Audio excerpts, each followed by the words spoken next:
இங்க ஒரு டாக்டர் பேஷண்டோட அப்பாட்ட உங்க மக வைகரான்ற டேப்லெட்டை நிறைய சாப்பிட்டுருக்கான்னு சொல்றாரு. ஆனா அந்த பையனோட அப்பா அதை நம்பவே மாட்டாரு. சோ இப்ப டாக்டர் அது எதுக்கு யூஸ் பண்ற டேப்லெட் சொல்லி புரிய வைக்க அந்த பையனோட அப்பாக்கு என்ன பண்றதுன்னு ஒண்ணுமே புரியல. இவர் அடுத்த நாள் பையன் படிக்கிற ஸ்கூலுக்கு போய் அவன் பெஸ்ட் ஃப்ரெண்டை கூப்பிட்டு விசாரிக்கிறாரு. ஆக்சுவலா என்ன நடந்திருக்கும்னா அந்த ஸ்கூல்ல நடக்க போற கல்ச்சுரல்ஸ்ல இவர் பையன் ஒரு பொண்ணோட சேர்ந்து டான்ஸ் கத்துக்கிட்டு இருப்பான். இதை பார்த்து ஒரு சில பசங்களுக்கு இவ அந்த பொண்ணோட சேர்ந்து டான்ஸ் ஆடுறது சுத்தமா பிடிக்கல. இவ அடுத்த நாள் டான்ஸ் ஆடலான்னு போனா அந்த பொண்ணு வேற ஒரு பையன் கூட சேர்ந்து டான்ஸ் ஆடி இருப்பா. இத பத்தி டீச்சர் கிட்ட கேட்கும்போது அவ உன்னோட ஆட விருப்பம் இல்லைன்னு சொல்லிச்சு. அதை வேற ஒரு பையனை மாத்திட்டேன்னு சொல்றாங்க. அந்த பொண்ணுகிட்ட போய் என்ன ப்ராப்ளம் கேட்டா அவள் ரெஸ்பான்ஸே பண்ண மாட்டா. இவன் ரெஸ்ட் ரூம்ல இருக்கும்போது அந்த ஸ்கூல்ல இருக்க 5 ரவுடி பசங்க வந்து இவன் கையை பிடிச்சி உன்னோட கையே இவ்வளவு சின்னதா இருக்கு, அப்ப எல்லாமே சின்னதா தான் இருக்கும், எனக்கு தெரிஞ்சு அவ இதனாலதான் உன்னோட டான்ஸ் ஆடலன்னு நினைக்கிறேன்னு சொல்லிட்டு கலாய்க்கிறானுங்க.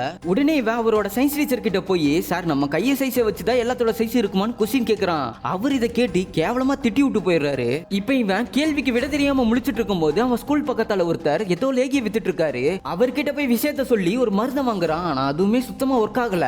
மறுநாள் அவன் கிளாஸ்ல இருக்கும்போது ஒரு அட்வர்டைஸ்மெண்ட் போர்டு ஒன்னு பாக்குறான். அதுல போட்டிருக்கிற டேப்லெட் பேர் சொல்லி மெடிக்கல்ல வாங்கி ஒரு நாளைக்கு ஒன்னு எடுக்க வேண்டிய டேப்லெட்டை 4-5 சாப்பிட்டதுனால இவனுக்கு உடம்பு சரியில்லாம போயிடுது.